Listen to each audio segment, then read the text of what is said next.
There are tons of stock photos available, but let's be honest, a lot of them are pretty bad. And the photos that you use on your website have a huge impact on how people respond to your messaging.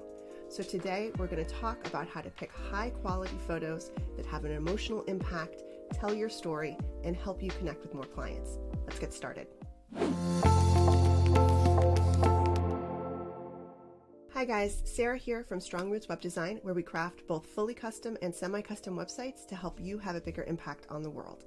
And if you haven't already, please take a second to like and subscribe so that you don't miss our next video. The photos that you put on your website have one of the biggest impacts on your website's look and feel. So if you pick the right photos, you can make an instant emotional connection with your website visitors. But if you pick the wrong ones, you can give the impression that you aren't professional. So there are three main mistakes that people make with the photos that they put on their website. The first is that the photos are pixelated and grainy, which just has to do with picking photos that are high enough resolution, so the high quality professional photos. The second is having photos that are amateurish, which basically just comes down to, using a photo that wasn't taken well. And then the third one is a lot more difficult to avoid because it's picking photos that don't look cheesy, fake, or cringeworthy. So how do you figure out which photos are the good photos and which photos to avoid? That's what we're going to talk about today, and we're going to get started by looking at some real-world examples.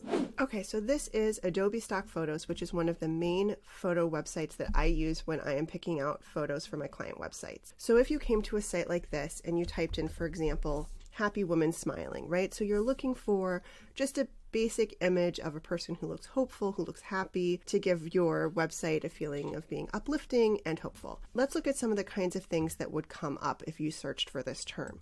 So this is a really good example of some of the most common results that you would get for a search like this. It is not an image that I would recommend. So let's look at it together. So first of all, if you were going to have a dentist website, this would be a great photo. Why? Because one of the first things that you notice here is her really, really beautiful teeth. She's got this really big smile, right? But it doesn't look natural.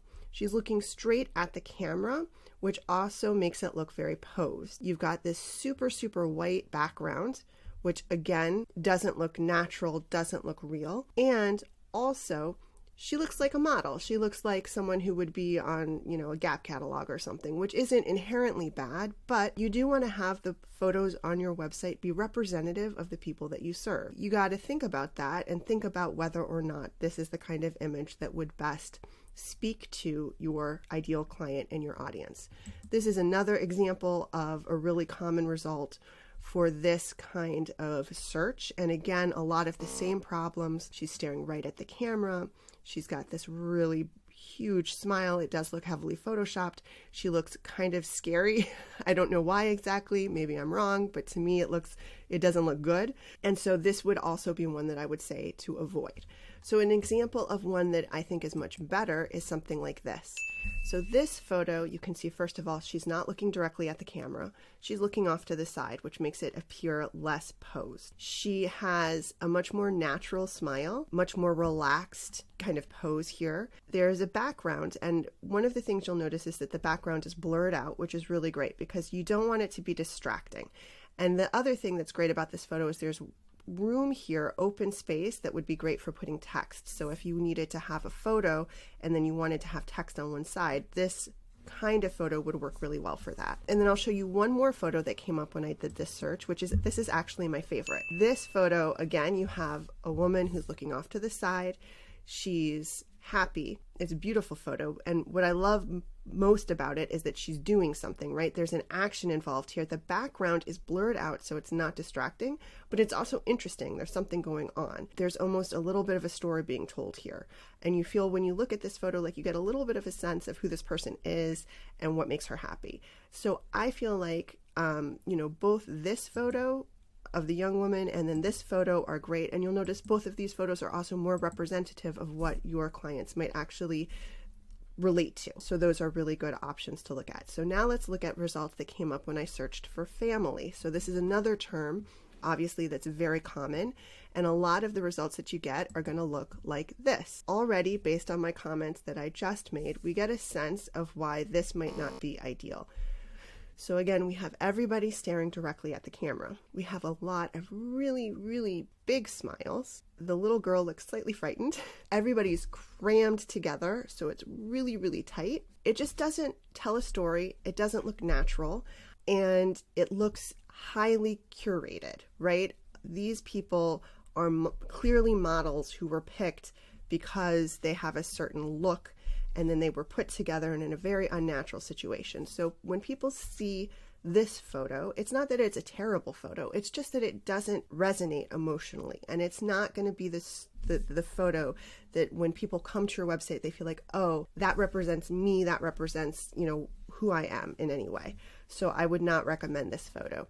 So another photo, this one is slightly better, but I still wouldn't recommend it. That's because, again, even though this little girl is adorable, I think that it's still too posed. You've got the camera up above them. They're all looking directly at it.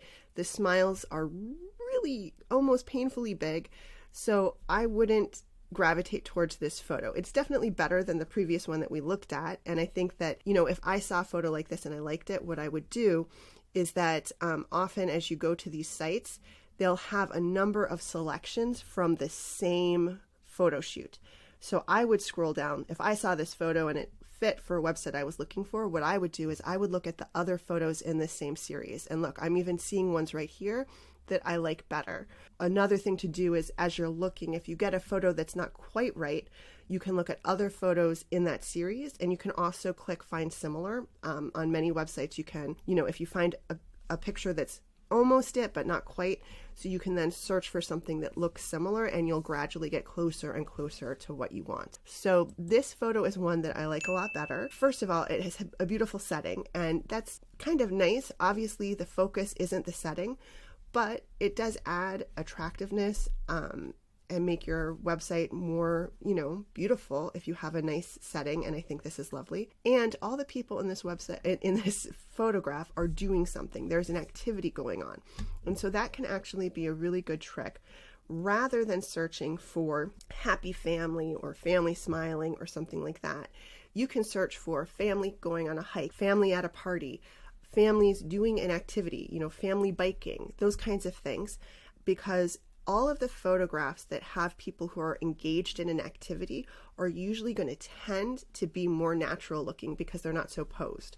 So this is a good example of that, and a photo that I think would be good. And again, not all of the photos that you choose need room for text, but this photo does have room for text on one side, which, depending on how you're going to be using the photo and where you're putting it on your website, can be really nice. And then the last one for a family is this one, which I absolutely love. I think this one is gorgeous. It's much closer, so it feels more intimate, and there's a lot of emotion here, but it's very, very genuine. You have both parents looking down at their baby. You see this expression of happiness and love. It's very, very sweet. The baby is adorable, and this is a great photo to use because it really does immediately, give you a sense of what the emotions are that the people have in this photo. They're not posing for the camera. They're just having a really sweet moment, and you happen to be sharing it with them. And I think a lot of people who came to a website and saw this photo would have a really strong, positive emotional response. So that's the kind of photo, that I would suggest that you look for as you're picking photos for your website. Where have you found photos for your website? And do you have any image-related questions that I didn't answer here? Let me know in the comments below, and I'll talk to you soon. Thanks.